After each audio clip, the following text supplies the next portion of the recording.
For what purpose does the gentleman from New York seek recognition?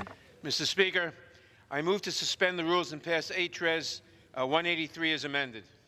The clerk will report the title of the resolution. House Resolution 183, resolution condemning anti-Semitism as hateful expressions of intolerance that are contradictory to the values and aspirations that define the people of the United States, and condemning anti-Muslim discrimination and bigotry against minorities as hateful expressions of intolerance that are contrary to the values and aspirations of the United States. Pursuant to the rule, the gentleman from New York, Mr. Nadler, and the gentleman from Georgia, Mr. Collins, each will control 20 minutes. The chair now recognizes the gentleman from New York. Mr. Speaker, I ask unanimous consent that all members have 5 legislative days to revise and extend their remarks and include extraneous material on the bill under consideration. Without objection. Thank you, Mr. Speaker. I yield myself 5 minutes. Gentleman is recognized. Mr. Speaker, I rise in strong support of H.Res. 183, which condemns anti-Semitism unambiguously, as well as anti-Muslim bigotry and all forms of prejudice against minorities, as contrary to fundamental American values and principles. This resolution makes clear that we condemn anti-Semitism, Islamophobia, and racism, no matter where on the political spectrum they may emanate from, right, left, or center. This resolution is a statement of our values as a nation. And while it focuses on concerns raised in the last few weeks regarding anti-Semitism and Islamophobia, it addresses those noxious forms of bigotry in the context of our broader concern with all forms of bigotry and hatred in our country. Bigotry against members of minority groups based on their actual or perceived religion, ethnicity, race, or national origin are among the cardinal sins of our nation. As the resolution notes, tolerance and religious freedom are among our country's fundamental principles, so much so that they are enshrined in the very First Amendment to the Constitution. Sadly, without constant vigilance, our nation has seen darker moments where religious and other forms of hate have reared their ugly heads. Often, our nation has fallen short of its ideals when it has succumbed to the demagoguery of bigots. Indeed, one of the biggest problems facing our country today, and one that has bedeviled it in the past, is the fact that white supremacists have weaponized bigotry and hatred to achieve political gains. They do so by stoking hatred and division among Americans based on religion, race, ethnicity, or other characteristics. To combat this, it is imperative that all of us, but especially those of us in public life, speak out against such hate. Unfortunately, sometimes the perpetrators of religious and other forms of bigotry are themselves public figures, and even distressingly members of this House. Indeed, in the last few weeks, comments have been made by some of my colleagues on both sides of the aisle that can be fairly characterized as anti-Semitic, and I have condemned these remarks. Anti-Semitism is among the most ancient of prejudices and is associated with pernicious stereotypes, including the claim that Jews exert control over the government and the global political and financial systems, that they are obsessed with money, and that their loyalty to their home countries is somehow in question. Assertion of these beliefs does not constitute merely making statements of political or policy positions. Rather, propagation of these beliefs have, throughout history, resulted in harassment, discrimination, violence, and murder against Jews. And while anti-Semitism is an ancient prejudice, its effects are not ancient history. Less than 6 months ago, a gunman murdered 11 worshipers at the Tree of Life Synagogue in Pittsburgh, reportedly stating that he, quote, wanted all Jews to die, unquote. And nearly 2 years ago in Charlottesville, Virginia, white supremacists with torches chanted, "Jews will not replace us." Despite this ugly history, members on both sides have questioned the loyalty and patriotism of members of this House.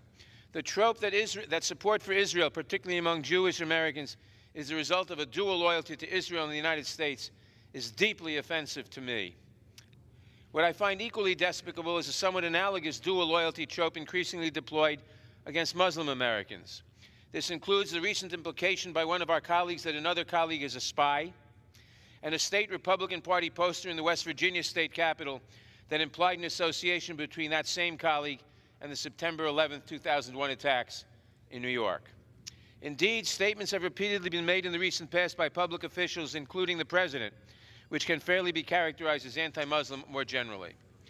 Particularly since the September 11th attacks, Muslim Americans have faced a gauntlet of prejudice, alleging that they are inherently violent, disloyal, and foreign.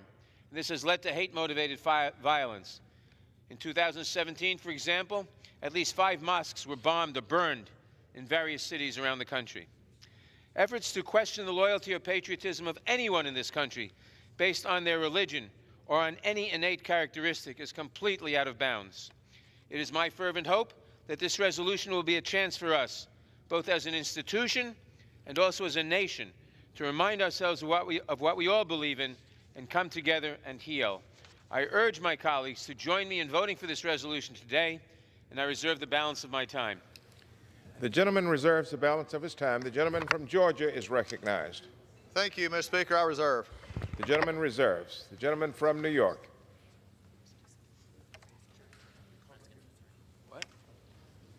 What happened to? Oh, how much time to ask? The gentleman from New York is recognized. The gentleman. Thank you, Mr. Speaker. I now yield 3 minutes to the distinguished gentleman from Maryland, Mr. Raskin. Mr. Raskin from Maryland is recognized. Mr. For 3 Speaker, minutes. thank you very much. At Sunday school, Jewish kids learn the imperishable words of Hillel, who said, "If I am not for myself, who will be for me? But if I am for myself only, then who am I? And if not now, when?" Today, we must all stand strongly and proudly for ourselves in our communities, but we must also stand in strong solidarity with other people in their communities. And we must act now because in America and in nations all over the world, anti-Semitism, anti-Muslim bigotry, and other forms of racism and intolerance are sharply on the rise. These old and lethal poisons are not only a threat to individual Jews and Muslims and African Americans and Hispanic Americans and Asian Americans and Native Americans walking down the street and to our children playing at school. They are the common enemy of liberal democracy, which depends upon tolerance and pluralism to survive. As the world's oldest liberal democracy and a thriving multiracial and multicultural society, America must reject the myths and stereotypes and libels and tropes that make up these ancient hatreds. Anti-Semitism and racism are the gateway to destruction for everything that we believe in as a society. They are a threat to the values of our constitutional creed: pluralism, intolerance, religious freedom, and freedom of association, equal protection for all citizens. Let us stand up today for our most hard-won American ideals, and let us vote for this resolution condemning racism and anti-Muslim bigotry and other forms of racism and intolerance. I yield back to the gentleman from New York. Does the gentleman from New York reserve? I reserve. The gentleman from Georgia. Thank you, Mr. Speaker. I don't know where to begin. I really don't. As members of Congress, duly elected by constituencies to serve in this body, who come here with the hope and the thought that we exchange ideas and come to this body to actually participate, and for the second time in 8 weeks, I am here with my friend from New York debating a resolution that all of us should have learned in kindergarten. Be nice. Don't hate. This resolution doesn't need to be 7 pages. It's just wordy. I agree with it. We don't need to hate. It don't matter where it comes from. But it's just what bothers me the most, Mr. Speaker, is what I'm finding right here. Just the other day in this floor, we celebrated the institution of this body with the Dean of the House. And we spoke of Mr. Dingell, we spoke of Don Young, and we spoke about this institution of this House. What is becoming more and more concerning for me about this process, and what breaks my heart as much as anti-Semitic thought, anti-Muslim thought, anti-anybody thought, is that we have broken down in this House. Last week we brought to the floor a bill in which was supposed to be about firearms, which my friends across the aisle were mistakenly didn't understand the penalty associated with the bill. Yesterday, I was just on the floor of this House talking about a bill that really, because they rushed it through committee, came to the floor of this House, in which if you keep a 4-year-old from voting, you're a criminal. This is what happens when we rush. And this week, the entire week, almost, has been taken up by sentiments of a member that were anti-Semitic. Repeating, as Rahm Emanuel said, some of the ugliest stereotypes that we've had. But goes back to, again, my concern here.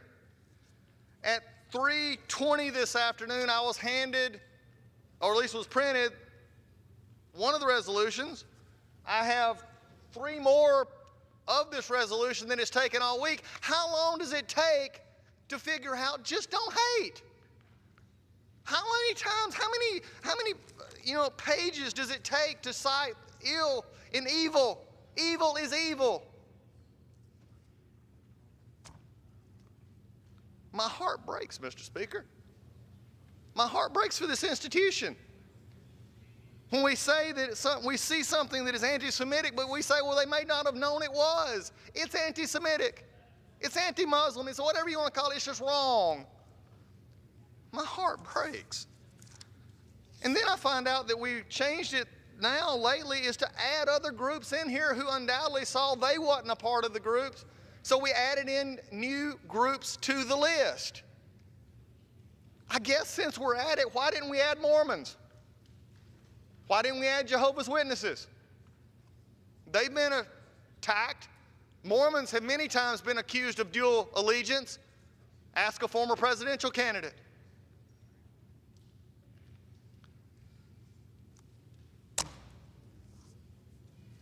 Mr. Speaker, I wish you and I could engage in a colloquy. You're a good gentleman from North Carolina. Explain this to me.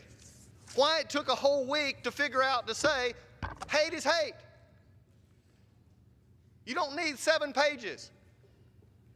We need people to understand that words have consequences, that being a member of Congress matters. That being a member of Congress says that when you say stuff, we can debate civilly. My friend from New York and Maryland, we disagree on most anything. We could probably disagree about the color of, or how many clouds are in the sky, about policy. But it is not a disagreement that hate is hate.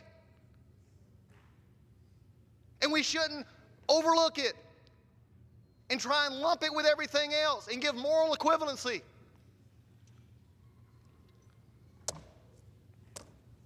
But here we are again. Here we are again. Mr. Speaker, I hope we're not here in another 4 weeks, because the first 8 weeks we've been here twice. Please let us get back to being the people that this country needs us to be. With that, I reserve. The gentleman reserves. The gentleman from New York is recognized. Mr. Speaker, listening to the gentleman from Georgia, I think I heard him say that he and his colleagues were going to vote for this resolution, and I'm glad to hear that, especially since I noted that after the march in Charlottesville and the murder in Charlottesville, when a censure resolution was brought up, the Republicans who were then in control of the House refused to bring it to the floor. So I'm glad that they're eager to vote for, or they're willing to vote for this resolution today. I now yield 1 minute to the distinguished gentlelady from Virginia, Ms. Luria. Thank you, Mr. Speaker. I'm a Jewish American woman who served for 20 years in uniform and continue to serve in the United States Congress. At the age of 17, when I entered the United States Naval Academy, I first took the oath to support and defend the Constitution against all enemies, foreign and domestic. I subsequently repeated that oath 6 times at every promotion in rank, and most recently when I had the honor to become a member of Congress. Is that not enough to prove my loyalty to our nation? I deployed 6 times, serving in 6 ships in the Middle East and Western Pacific, working under challenging conditions while operating complex weapon systems, overseeing nuclear reactors, driving ships, and ultimately commanding a combat-ready unit of 400 sailors. Is that not enough to prove my loyalty to our nation? In the first 3 years my husband and I were married, we spent almost 2 years apart so that we could both serve at sea and deploy 3 times. Is that not enough to prove my loyalty to our nation? Am I to look back on my military career and the sacrifices it meant for my family and remain silent in the face of people?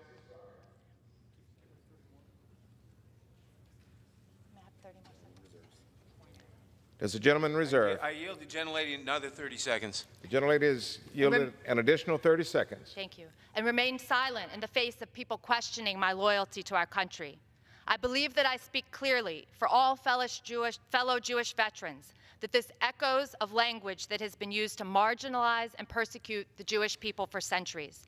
The recent accusations of dual loyalty call into question the equal footing of Jewish members in elected office and, by extension, all Jews living in America. I'm proud to vote on this resolution in condemnation of this rhetoric. I yield my time. The gentlelady yields back. The gentleman from Georgia is recognized.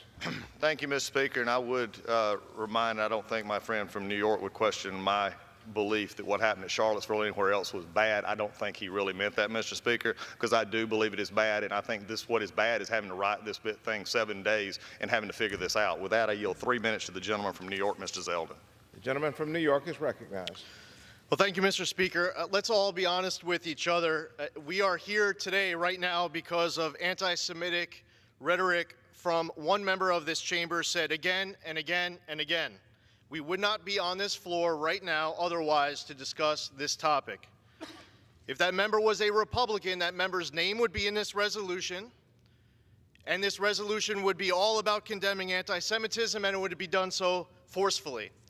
That member in January had to apologize for talking about a hypnosis of Israel that they have over the entire world.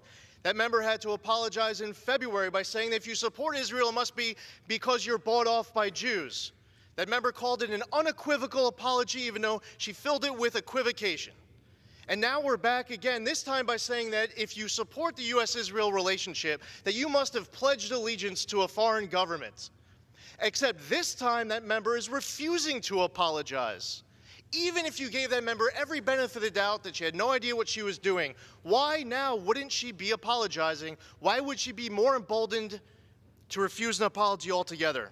I apparently am giving Rep. Omar more credit than the Speaker is, because I don't believe she is naive. I believe that she knows exactly what she's doing. It is an American value, by the way, to have reasonable, legitimate criticism of a government, whether it be the U.S. government, Israel, or any other government. It is not an American value, though, to be hurling anti-Semitic rhetoric. Anti-Semitism must be condemned unequivocally and emphatically.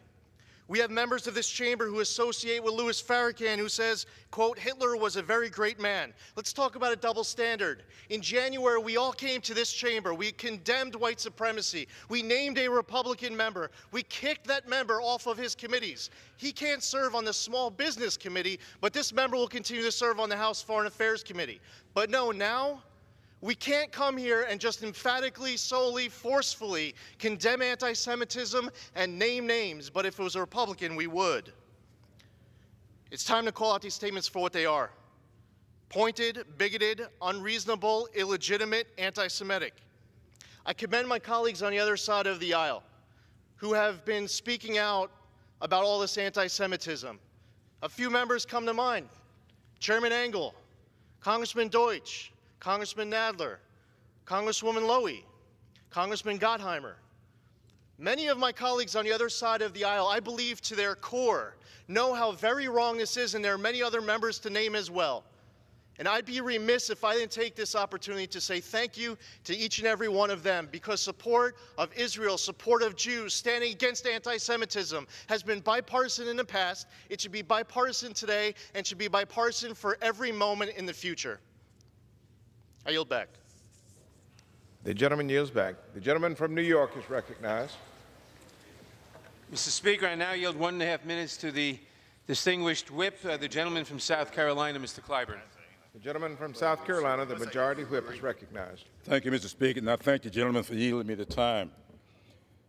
Mr. Speaker, I rise in support of this resolution condemning anti-Semitism, Islamophobia, and bigotry against minorities. This resolution expresses our rejection of all attempts to weaponize words and sow discord and division. Make no mistake, Our caucus is unified, but unity does not mean unanimity. We are the most diverse caucus in the history of Congress. We are a true reflection of who and what America is. Each of us brings our own familiar backgrounds and personal experiences to this august body. Those experiences help shape our values and our perspectives, and we do so as we do the work of the American people. We learn from one another, and we do so following President Lincoln's declaration, and I quote, "With malice toward none, with charity for all, with firmness in the right God gives us to see the right, let us strive on to finish the work we are in." This resolution condemns hateful expressions of intolerance, honors the heritages and experiences of all who serve in this body, and commits all of us to the continued search of a more perfect union. I yield back. The gentleman yields back. The gentleman from Georgia. Thank you, Mr. Speaker. At this time, I yield 3 minutes to the gentleman from Arizona, Mr. Biggs. The gentleman from Arizona is recognized. Thank you, Mr. Speaker, and I thank the gentleman for yielding. Thank the gentleman from New York for his comments. We're here today because a member of this body issued a series of anti-Semitic statements. And I couldn't help but think of what justice means and what mercy means.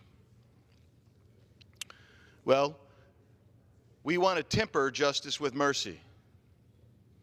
So the first time we come to understand that maybe the depth of what was said was maybe accidental. The second time, maybe less so. And certainly the third time, we now have a pattern. And we begin to wonder how we extend mercy when justice cries out against one who is anti-Semitic. It doesn't help that Democratic leaders have attempted to rationalize and protect this individual, whether it's appearing on the cover of a national magazine, whether it's saying, quote, "She did not understand the full weight of the words," close quote. One wonders what more needs to be done to try to eradicate anti-Semitism from this body. Some have said that to specifically condemn these statements and to remove her from her committee assignments would stifle legitimate criticism of Israel. But the problem with that argument is this: the comments made were not directed at Israel, were not directed to policy, were not directed towards the American-Israel relationship. They were instead directed to Americans with the allegation that they have a dual loyalty, which is an ancient anti-Semitic cliche that has been used to target the Jewish community throughout history. How about this in the future? If a member of Congress desires to criticize Israel or criticize American policy towards Israel, maybe they can do so without resorting to an anti-Semitic rhetoric that is inflammatory, unnecessary, and frankly, it's hateful. So we stand here today and we look at a resolution condemning hatred of any kind. Who can disagree with that? I don't. I don't disagree with that. But what I will say is, you cannot temper justice any longer with mercy, with rationalization. Sooner or later, you have to face what the awful truth is. And if someone is going to persist in making anti-Semitic hateful statements, to bury that is inexcusable. With that, I yield. The gentleman yields back. Gentleman reserves. The gentleman from New York, Mr. Nadler, is recognized. Where is he? Oh. Mr. Speaker, I now yield the distinguished Majority Leader, the gentleman from Maryland, Mr. Hoyer, 1 minute. The gentleman from Maryland, the Majority Leader, is recognized.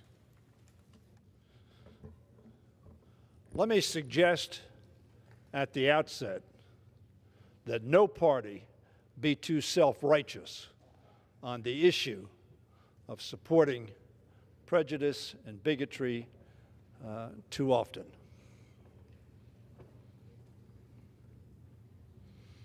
This is a very serious matter. It is important to call out anti-Semitism in a way that is unmistakable and unambiguous. We must do so, because whenever some people begin to question the allegiance or patriotism of Americans, indeed whether certain people fully belong as part of our country, it is critical to set the record straight. Recent statements employing time-worn tropes of dual loyalty have deeply and correctly unsettled American Jewish communities, because their allegation is, simply put, that American Jews who support Israel are not loyal to this country. I stand as a very strong supporter of Israel and a very loyal American.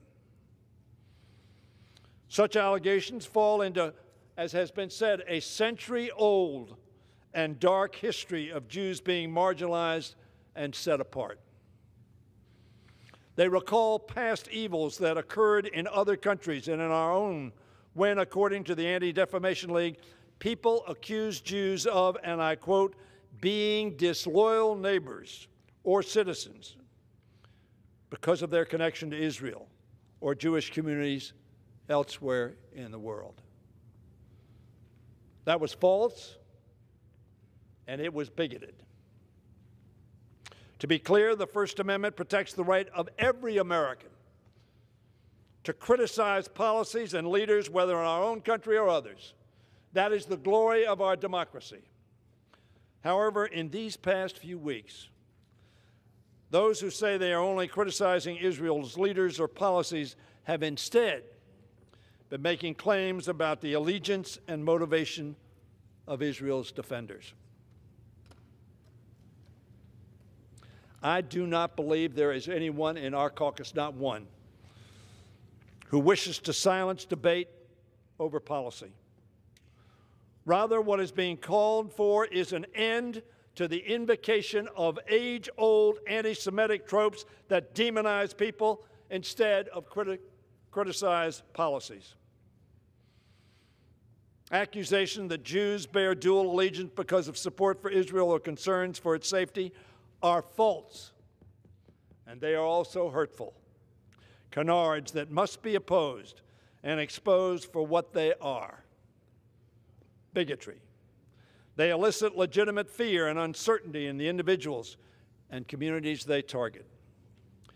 In much the same way, we have also seen vile examples of hatred aimed at painting Muslim Americans as somehow disloyal to our nation or not fully belonging, causing similar feelings of insecurity and distress.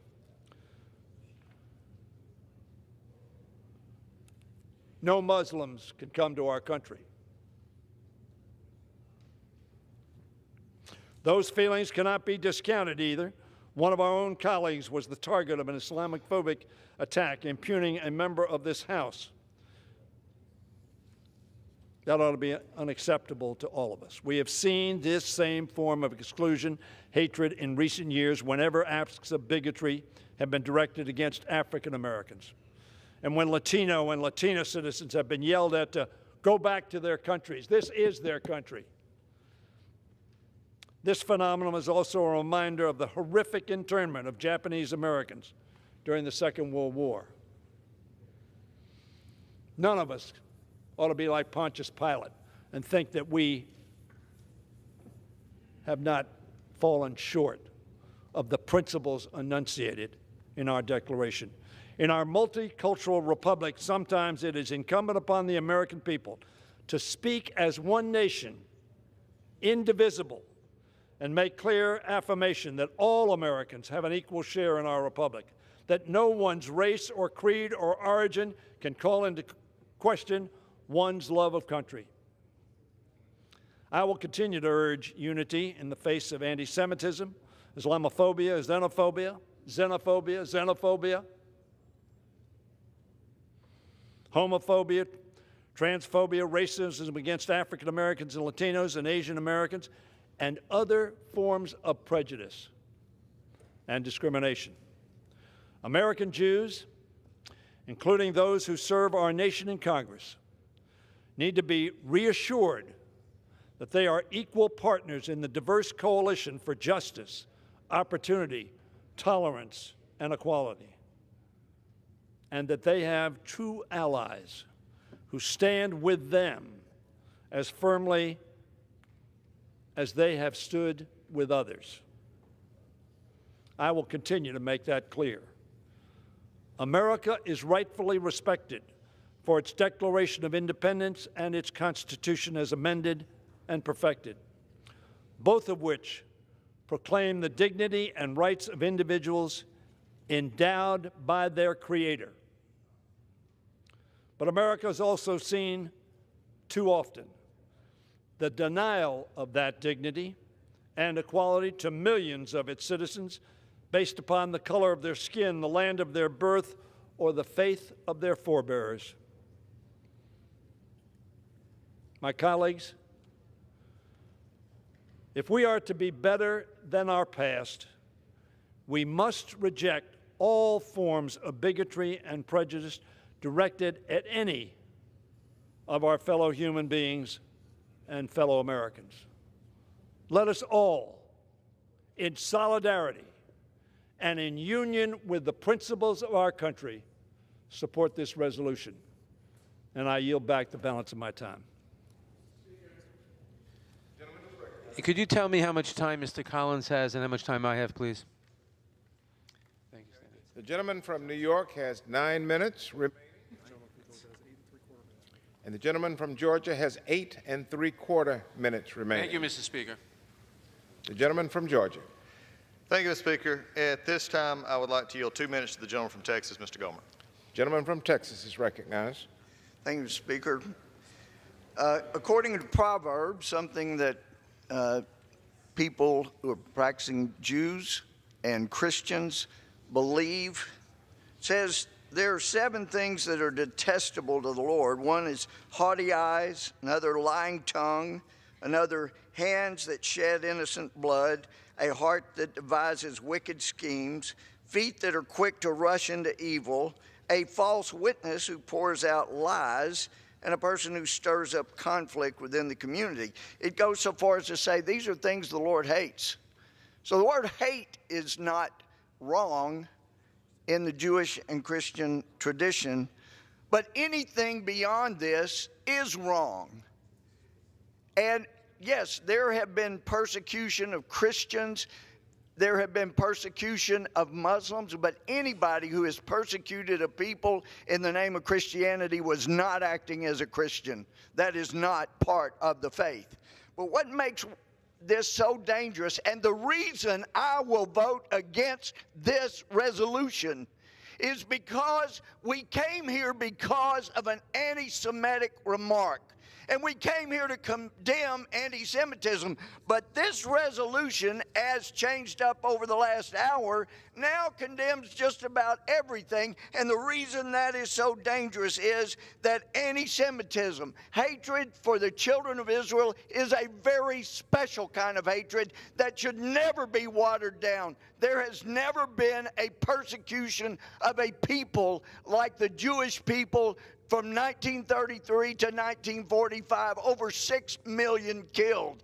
And it started with little things, hateful remarks made about the children of Israel that grew and grew. And as if it was okay because it was made by somebody who had a grudge, it was let go, and it built until it led to the death of 6 million Jews. And we have to say, no, we will not let it go on. And that's why I'll vote against it. It's watered down the sentiment. Gentleman's time has expired. Gentleman reserves. The gentleman from New York. Mr. Speaker, I now yield 1 minute to the distinguished gentlelady from California, Ms. Bass. The gentlelady from California is recognized. Thank you, Mr. Speaker. The Congressional Black Caucus condemns all forms of white supremacy, anti-Semitism, and Islamophobia in the strongest terms possible. This could have been an issue that sowed further division among the country, but instead has united everyone around our shared values, condemning all forms of bigotry and hatred.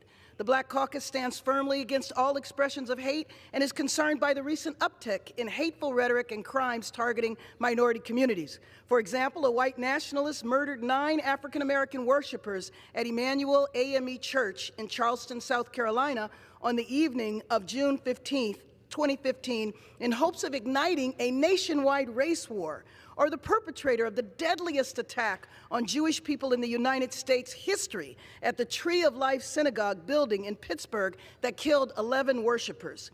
It is unfortunate that the President of the United States has shown a complete lack of leadership on these issues and has in fact fanned the flames. As chair of the Congressional Black Caucus, the CBC remains committed to building a more perfect union by engaging in constructive dialogue that affirms America as a nation welcoming to all. Thank you, Mr. Speaker. The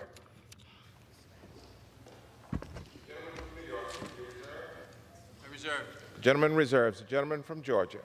Thank you, Mr. Speaker. I'm going to go back to what I was talking about when we first started this, and being saddened to be here, and also how we're continually rushing stuff to the floor.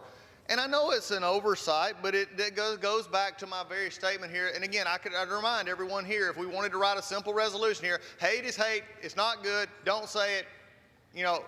Think about what you're doing. You could have done this in a half a paragraph. Not to belittle any of this. This is all wrong.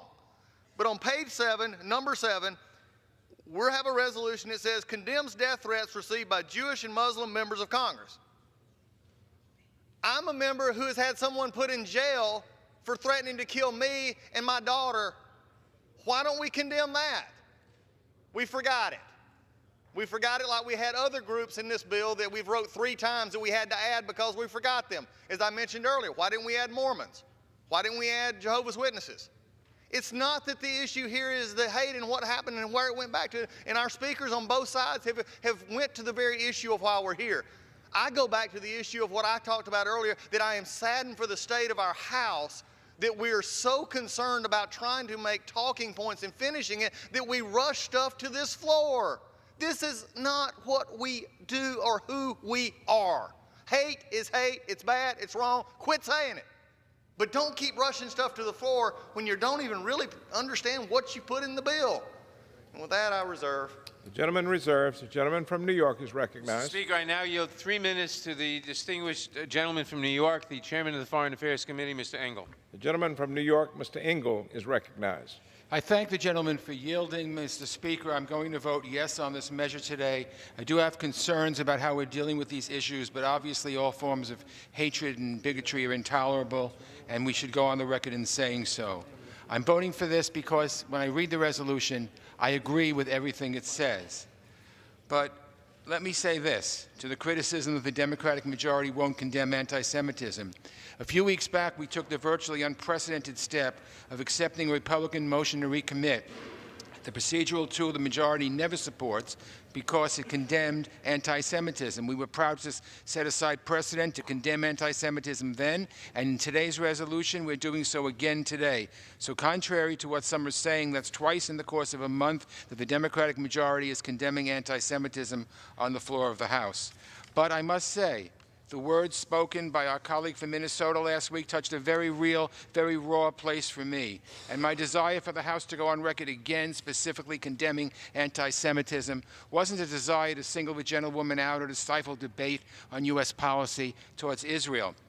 But it was a desire and need to say that certain words, no matter who utters them, have no place in our public discourse and indeed can be very dangerous. And when a member of our body speaks the way it speaks, the way the representative from Minnesota spoke, then we need to single it out and say we will not tolerate it. But in the last week, these problems have been compounded. Since the comments that sparked this controversy, the gentlewoman from Minnesota has become the target of vile racist Islamophobic smears and threats. One begets another, and we've got to put a stop to it now. That's horrific. Islamophobia has no place in this body or anywhere in the United States, and anti-Semitism certainly doesn't either. I wish we had had a separate resolution about anti-Semitism. I think we deserved it. I think it was wrong not to have it. I don't think we should mix everything.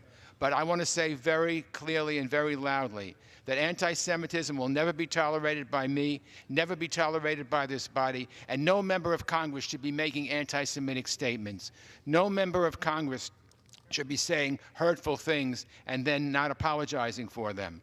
So I hope we can put everything together, support this resolution. It condemns all kinds of hatred, whether it's Islamophobia, anti-Semitism, any kind of hatred. That's what we need to do. And every time that anti-Semitism rears its ugly head, we need to stop it. And this resolution is a fine resolution, and I will support it, but I am very disappointed that we weren't able to have a separate resolution to specifically condemn anti-Semitism and what our colleague said that really was a very hateful term. I hope we can put everything together in this House. I know we can. I know people on both sides of the aisle want to work together. We want to stomp out any form of hatred, particularly anti-Semitism. I will continue to work with anybody who wants to do that, and I yield back the balance of my time. Gentleman yields back. Do you continue to reserve? The gentleman from New York? Gentleman reserves. The gentleman from Georgia. Thank you, Mr. Speaker, and I appreciate my colleague from New York's statements just then. It's frankly a shame that he had to come say that in this context. But I appreciate what he said because he's right on. He's correct. And with that, I yield a minute and a half to the gentleman from Florida, Mr. Gates. Gentleman from Florida is recognized for 1.5 minutes. Thank the gentleman for yielding, and I fully associate myself with the comments from the gentleman from New York condemning anti-Semitism. Full stop. Entirely appropriate thing to do. I just think it's curious how we ended up here. I mean, we are having this debate right now because Democrats had an objection to something said by a Democrat.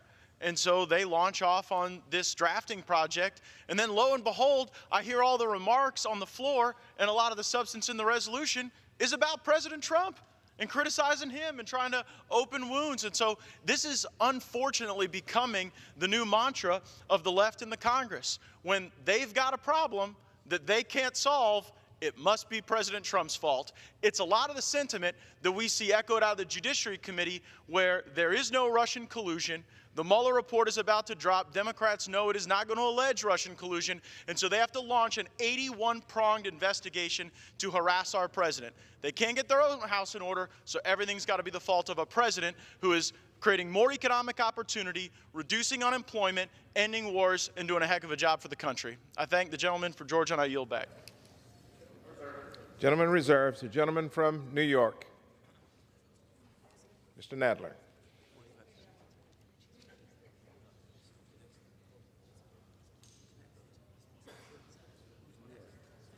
The gentleman from New York is recognized. I'll reserve. The gentleman reserves. The gentleman from Georgia. I reserve. Gentleman reserves. The gentleman from New York.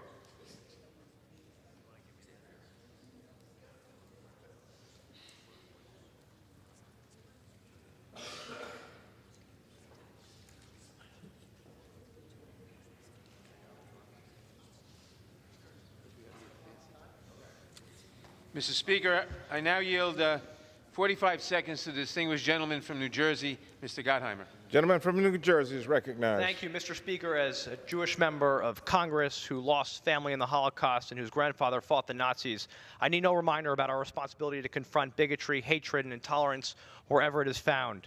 No matter how hard one tries, the allegation of dual loyalty simply does not constitute a legitimate opinion about foreign policy. It's a slur against Jews, it's indefensible, and it's deserving of the condemnation by everyone, every time. More than anything, it's offensive to question my loyalty or anyone's loyalty to the United States of America here, simply because I'm Jewish. The same way it was appalling to question President John Kennedy's loyalty to the United States because he was Catholic. I'm glad that Congress is voicing its opposition to anti-Semitism and made it clear that dual loyalty smear is unacceptable.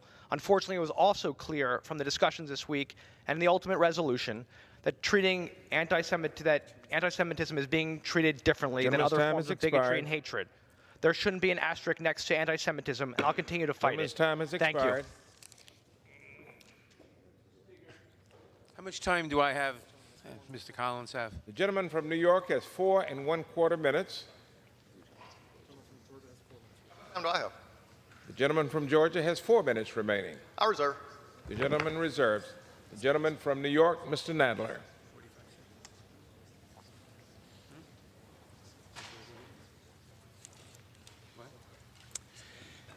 Mr. Speaker, I now yield 45 seconds to the distinguished gentlelady from Florida, Ms. Wasserman Schultz. Gentlelady from Florida is recognized. Thank you, Mr. Speaker. One thing we are all reminded of this week is that words have power and divisive words cause pain. Every Jewish person in America, no matter where they are from, could share a story of deeply painful anti-Semitism that they have personally experienced. For me, at its worst, Nazi-obsessed internet trolls mercilessly taunted my children with Holocaust threats too vile for me to describe on this floor. And this pain is frequently felt by all too many Americans. How you look or speak, who you love, or where you live and pray can still invite unwanted and potentially dangerous words of hostility. The conversation today about anti-Semitism, allegiance, and loyalty is necessary because remaining silent against hatred and bigotry is not an option. I'm a second-generation American on both sides of my family. 2 generations later, it was possible for me to become a member of the U.S. Congress, only in America. So questioning my allegiance is painful and personal. Unfortunately, this dual loyalty question is not isolated to Jews. Words have power. We must carefully choose our words and make sure that we use them to unite us and not to divide us. I yield back. The gentleman from Georgia is recognized. House Reserve. Gentleman reserves. The gentleman from New York. Mr. Speaker, I now yield 1 minute to the distinguished Speaker of the House. The gentlelady from California, the Speaker of the House, is recognized. Thank you, Mr. Speaker. I thank the gentleman for yielding, and I thank him for bringing this important resolution to the floor of the House. I commend the gentleman from Maryland, Mr. Raskin, and the gentleman from Louisiana, the very distinguished gentleman from for his participation in writing this important resolution. It is in the spirit of unity and solidarity with my colleagues as we come together in this chamber of our American democracy to condemn all forms of hatred, racism, prejudice, and discrimination with a hopefully single and strong voice. It is profoundly disturbing reality that anti-Semitism is on the rise in America today, and anti-Semitic attacks increasingly are at the highest rate on record. Appalling acts of hatred and bigotry are being inflicted on all elements of our society, be they African American, Latino, people from Asia, attacks in terms of people being Muslim or other religious faiths. This isn't who we are as a country. We all believe that there is a spark of divinity in every person who exists, that we are all God's children, and that we come to meet with each other in a way that commands respect for that provenance of our being all God's children. And then we see people making attacks on each other throughout the country, whether it's in Charlottesville or whether it's anti-immigrant attitudes that have reared their ugly heads in our country.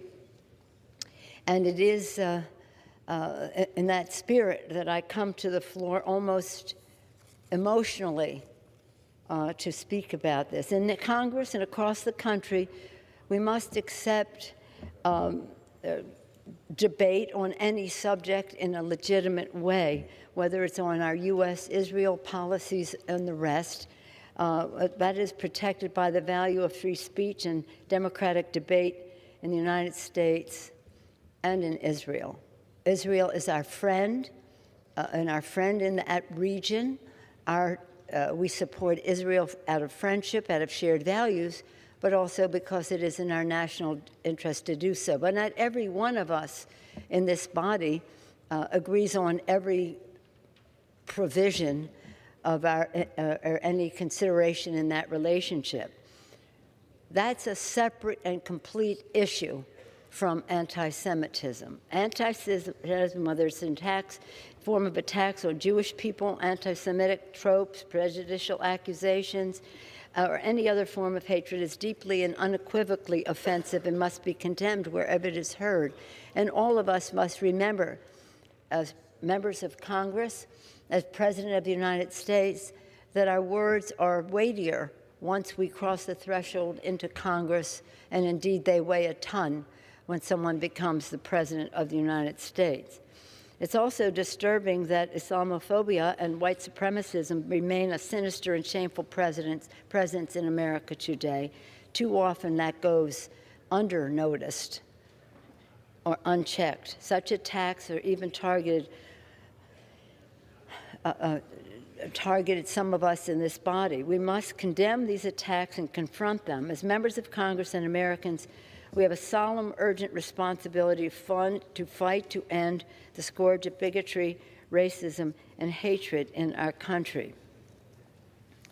I do want to again salute our colleagues, Cedric Richmond, our distinguished former chair of the Congressional Black Caucus and now a distinguished leader in the WHIPS operation, for his leadership in shaping this legislation, and again, Congressman Jamie Raskin of Maryland for his leadership role in all of this. I salute all of our members for demonstrating the courage to have this difficult conversation and for doing so in a spirit of great respect, disagreeing sometimes, but never questioning the patriotism or motivation of anyone with whom we serve. And I thank you, Mr. Chairman Nadler, for the important work as chairman of the Judiciary Committee that you have done to give us this moment, this important moment on the floor of the House. With that, I hope that we will have a unanimous vote in support of this resolution and yield back the balance of my time. The gentleman from Georgia is recognized. I reserve. Gentleman reserves. The gentleman Speaker, from New York. We're prepared to close. Does the gentleman... Who's last? I'll close. Gentleman from Georgia is recognized. Thank you, Mr. Speaker. Before I yield in just a second, I want to go back to something. I appreciate the words that have been said here. Again, I cannot emphasize this enough. It took 7 pages to describe what it simply can be said is don't hate, watch what you say. You're a member of Congress. We deserve better. The House deserves better. When we understand this, then we can begin to understand also, I want to go back to something that I will hit again. It goes back to this is, again, something put together because we couldn't come to agreement on the very nature of what started this, which was anti-Semitic comments, and to having to have some of our Jewish legislators come down here and condemn that is sad, wanting to have to vote for something that at the very heart tore them apart, and you could hear it in their voice. But yet, they have to vote for this. We also put it together, getting at 3:20 this afternoon, having to get this. We left out the Church of Jesus Christ of Latter-day Saints. We left out Wiccans. We left out Jehovah's Witnesses. We left out disabled people who are often discriminated and had hateful things about. We also, in the thing, found out that the only ones that we're going to condemn getting death threats are Jewish members and Muslim members. We're not condemning anything else. This is just another attempt to rush to do something, to fix something. As I said last week, and I'll say it again, what makes you feel good doesn't always heal you. This is another example of a rush product. With that, I yield the remainder of our time to 1 minute. I'll yield 1 minute to the gentleman from California. The gentleman from California, the minority leader, is recognized. Thank you, Mr. Speaker.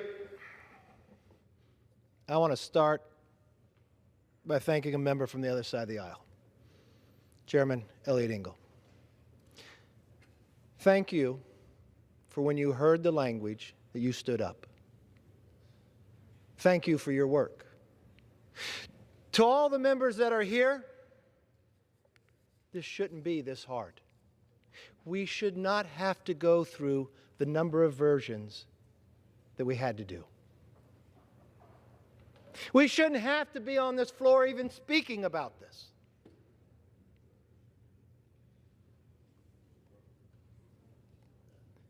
I hope we won't be back. Of all the things that have happened this Congress, this is what we've talked about the most. This is the action that this Congress has taken the most. Twice. Twice we have to make a statement that we're opposed to anti-Semitism.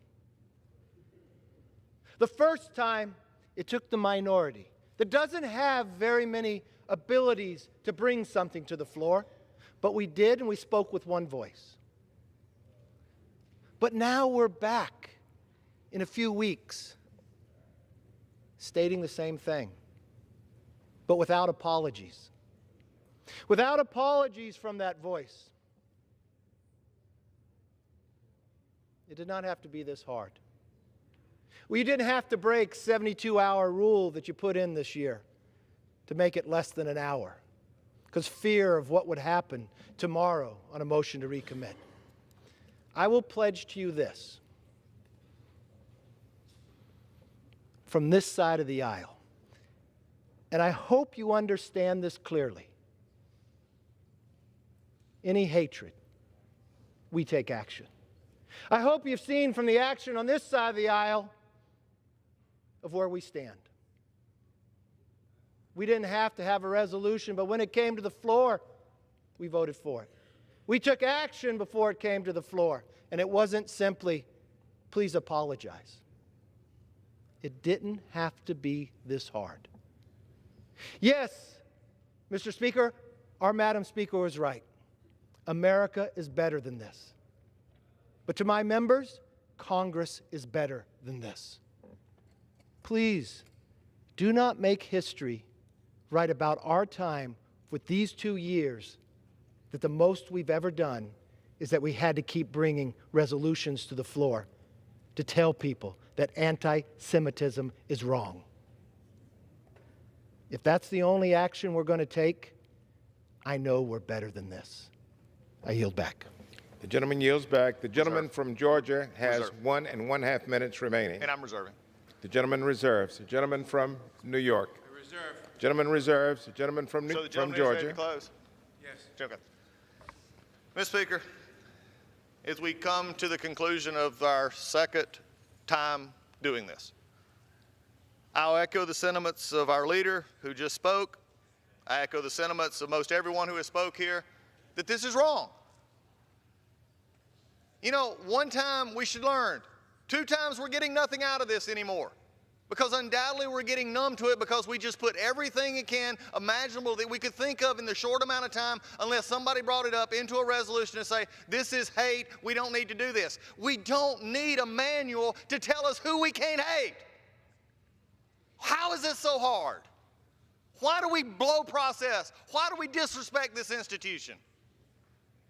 By bringing together things that are thrown together at the last minute, that leave out death threats to any other member besides 2 groups of members, that leave out others who have been hated upon. It breaks my heart after just a day or so ago, speaking of the institutional spirit and hearing the dean of this house talk about working together. It breaks my heart that we're 8-9 weeks into this session and this is our largest accomplishment, telling the world, don't hate. That's our largest accomplishment. Mr. Speaker, my fear is, with this today, I don't want to be here again. But with the way this was handled, I fear we may be. We're better than this. This should not be where we're at. Why do we keep coming back? Because many times members forget the awesome responsibility that they have been given as members of Congress. Our mouths and our tongue can be our greatest enemy. Let us remember that as we seek guidance each day. With that, I yield back. Gentleman yields back. The gentleman from New York is recognized. Mr. Speaker, I now yield the balance of our time to the distinguished gentleman from Louisiana, Mr. Richmond. Gentleman from Louisiana, Mr. Richmond, is recognized. Thank the gentleman from New York for yielding. Let me just say that we are better than this. And we've seen in this body where we've had members attacked. And we came together right here in this body where we all held hands and we said that words have consequences and we were going to do better. We were going to set an example. And before we could walk off the floor, there was a commercial running to attack the character of our then leader, Nancy Pelosi. So hollow words mean nothing to me. Booker T. Washington once said that we are as separate as the fingers, but we are as whole as the hand. So we come together today, hopefully as whole as the hand, to condemn anti-Semitism, bigotry, racism, all of the phobias, Islamophobia, homophobia. What we do is push love, like Dr. King said. But in the eulogy for Dr. King, Dr. Benjamin E. Mays blamed in part the American people for the assassination. He pointed out that the assassin heard enough condemnation of Dr. King and of Negroes to feel that he had public support. So when Dylann Roof murdered 9 worshipers in Charleston, he thought he had public support. The shooter at the Tree of Life Synagogue in Pittsburgh thought he had public support. The neo-Nazis and the white nationalists who marched in Charlottesville thought they had public support. The shooter of Gabby Giffords thought he had public support. The shooter of Steve Scalise thought he had public support. What we're doing here today is making it unequivocally clear to the public that no one has the support to engage in discrimination and racism and anti-Semitism. But Dr. Mays went on to challenge us as Americans to do better. He said, we, and not the assassin, represent America at its best. He said, we have the power, not the prejudice, not the bigoted, not the anti-Semite, not the assassin, to make things better. So we too in Congress have the power and the obligation to make things right. Though we come from dramatically diverse backgrounds and though we have lived very different lives, we must all right now stand together against bigotry. We must make clear to those who traffic in all forms of hatred, neo-Nazis, white nationalists, racists of all kinds, anti-Semites, Islamophobes, homophobes, transphobes, and those who demonize and demean immigrants from Latin America and throughout the world, that they have no place in public disclosure. And for the record, this will be our 3rd vote on anti-Semitic measures. We voted against both of them. You all voted for one and then voted against the next one. The question is, will the House suspend the rules and agree to House Resolution 183 as amended? Those in favor say aye. Those opposed, no. In the opinion of the chair, 2/3 being in the affirmative, the rules are suspended. Mr. Speaker, on that I ask for a recorded vote. Does the gentleman ask for the yeas and nays? I do indeed. The yeas and nays are requested. Those favoring a vote by the yeas and nays will rise. A sufficient number having risen, the yeas and nays are ordered. Members will record their votes by electronic device.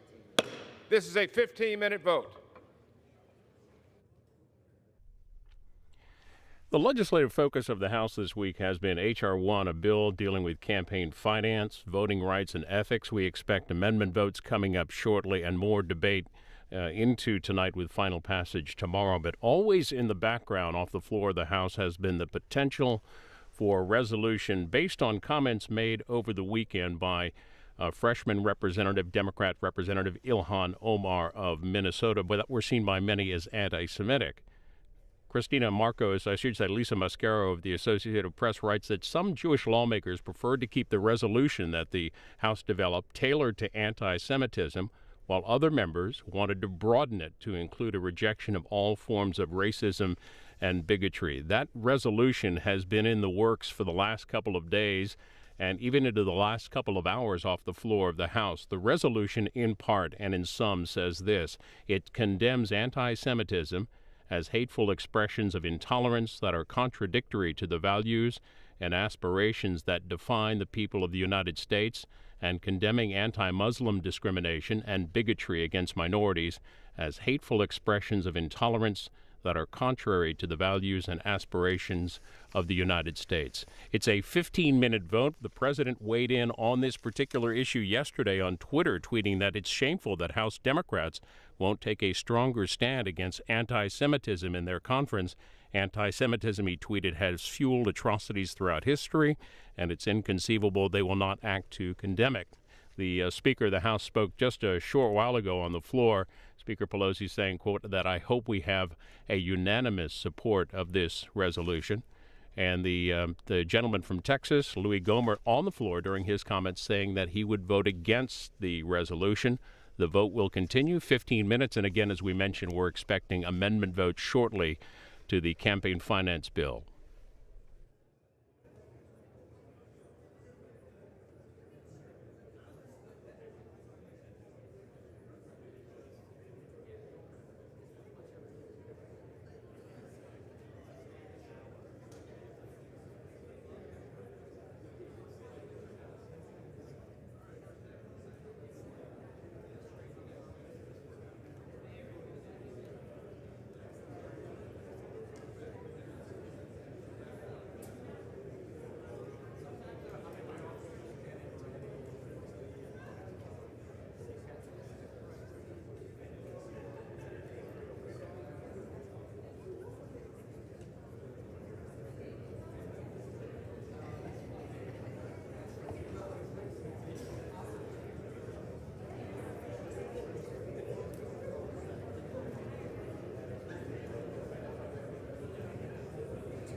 Any member wishing to change?